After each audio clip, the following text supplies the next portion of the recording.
అమెరికాలో ఉద్యోగం చేయాలనుకునే విదేశీ నిపుణులకు, ముఖ్యంగా భారతీయులకు అత్యంత కీలకమైన H-1B వీసా జారీ ప్రక్రియలో భారీ మార్పులు రానున్నాయి. ఇప్పటి వరకు అనుసరిస్తున్న లాటరీ విధానాన్ని రద్దు చేసి దాని స్థానంలో వేతనాల ఆధారంగా వీసాలను ఎంపిక చేసే కొత్త విధానానికి అమెరికా ప్రభుత్వం సిద్ధమవుతోంది. డిపార్ట్మెంట్ ఆఫ్ హోంల్యాండ్ సెక్యూరిటీ రూపొందించిన ఈ కీలక ప్రతిపాదనకు వైట్ హౌస్ లోని కీలక విభాగం ఆమోదముద్ర వేసినట్లు బ్లూంబెర్గ్ పేర్కొంది.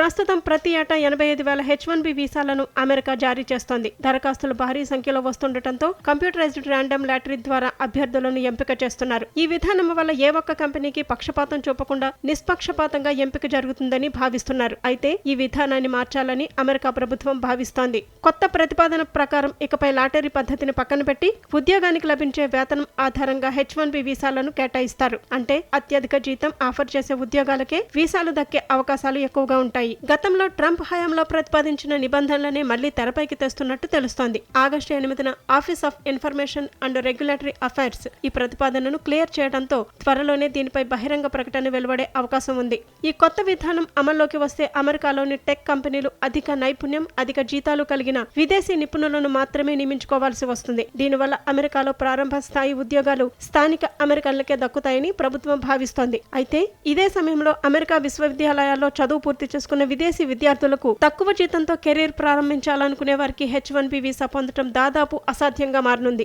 ఈ మార్పులు చేయడానికి కాంగ్రెస్ ఆమోదం అవసరం లేదు. వీసాల సంఖ్యను మార్చినంత వరకు DHS, USCIS వంటి సంస్థలు నేరుగా కొత్త నిబంధనలను నోటిఫై చేసే అధికారం కలిగి ఉంటాయి. వ్యాపార వర్గాలు, వలసదారుల హక్కుల సంఘాలు గతంలోనే ఈ విధానాన్ని వ్యతిరేకించాయి. ఈ మార్పులు అమలైతే H-1B వీసా ఆశావహులపై తీవ్ర ప్రభావం చూపడం ఖాయం.